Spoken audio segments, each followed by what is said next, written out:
నిషేధిత మావోయిస్టులకు చావు దెబ్బ తగిలిందని చెప్పక తప్పదు. ఇటీవల కాలంలో కేంద్ర బలగాలు మావోయిస్టులను ఏరివేసే కార్యక్రమాన్ని మరింత ముమ్మరంగా చేశారు. ఇటీవలే కాలంలో వరుసగా చోటు చేసుకుంటున్న ఎన్కౌంటర్ ఘటనలలో పదుల సంఖ్యలో మావోయిస్టులను భద్రతా బలగాలు హతమారుస్తూ వస్తున్నారు.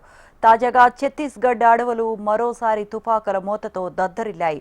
నారాయణపేట్ జిల్లాలో భద్రతా బలగాలకు మావోయిస్టులు ఎదురుపడ్డారు. దీంతో భద్రతా బలగాలు మావోయిస్టుల మధ్య ఎదురు కాల్పులు జరిగాయి. భారీ ఎన్కౌంటర్లో మావోయిస్టు అగ్రనేత నంబాల కేశ్వరరావు అలియాస్ బసవరాజు సహా 28 మంది మావోయిస్టులు మృతి చెందారు. పలువురు మావోయిస్టులకు గాయాలైనట్లు తెలుస్తోంది.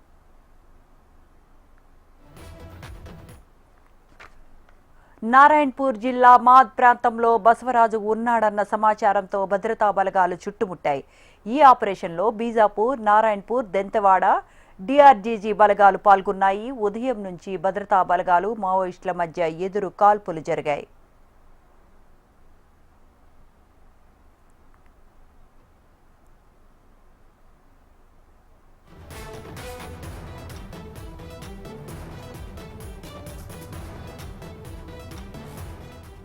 ఎన్కౌంటర్లో మరణించిన మావోయిస్ట్ అగ్రనేత నంబాల కేశ్వరరావు పీపుల్స్ వ్యవస్థాపకుల్లో ఒకరు. ప్రస్తుతం మావోయిస్టు కేంద్ర కమిటీ కార్యదర్శిగా కొనసాగుతున్నారు.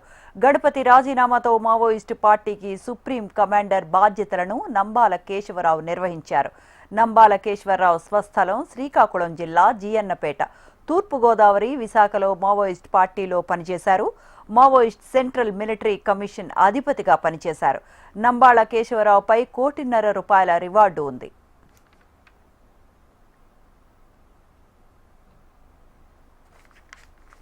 వరంగల్ ఆర్ఈసీలో నంబాల కేశవరావు ఇంజనీరింగ్ చదివారు. ఆయన తండ్రి ఉపాధ్యాయుడు. 1984లో ఎంటెక్ చదువుతూ పీపుల్స్ వార్ సిద్ధాంతాల పట్ల నంబాల కేశవరావు ఆకర్షితులయ్యారు. గెరిల్లా యుద్ధం, ఐఈడీ, పేలుడు పదార్థాల వినియోగంలో మావోయిస్ట్ పార్టీలో కీలకంగా వ్యవహరిస్తూ వస్తూ ఉన్నారు.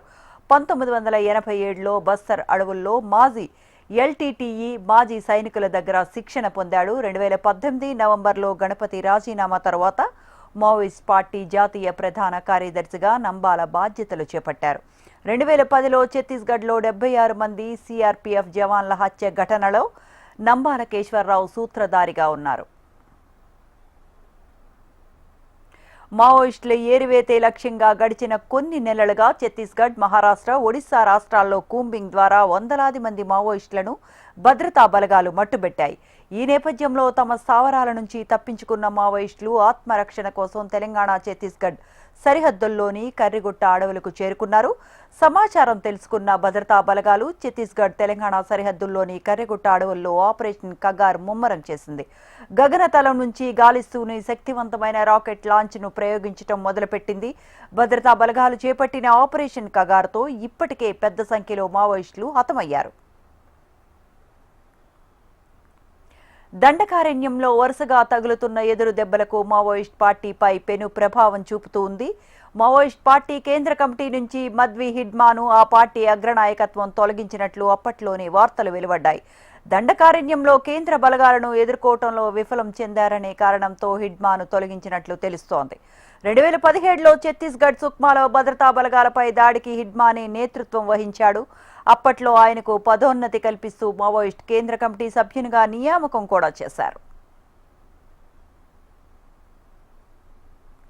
భద్రతా దళగాలకు చిక్కకుండా తప్పించుకున్న మావోయిస్ట్ నేతలే టార్గెట్ గా కూంబింగ్ చేపడుతున్నారు. మరోవైపు భద్రతా బలగాలు కదలికలకు ముందు పసిగట్టిన మావోయిస్టులు రహస్యంగానే సేఫ్ జోన్లకు తరలి వెళ్లారనే అనుమానం కలుగుతోంది. మావోయిస్టుల ఏరివేతే లక్ష్యంగా 2009లో కేంద్ర ఆపరేషన్ గ్రీన్ హంట్ ను మొదలుపెట్టింది. ఆ తర్వాత ఆపరేషన్ కగార్ పేరుతో కేంద్రంలోని బీజేపీ ప్రభుత్వం దూకుడు పెంచింది. ఎప్పటికైనా ప్రభుత్వం నిర్బంధం తీవ్రతం అవుతుందని మావోయిస్టులు అంచనాకు వచ్చారు. వివిధ కారణాలతో లొంగిపోతున్న మావోయిస్టుల సంఖ్య కూడా అంతకంతకు పెరుగుతూ వస్తోంది.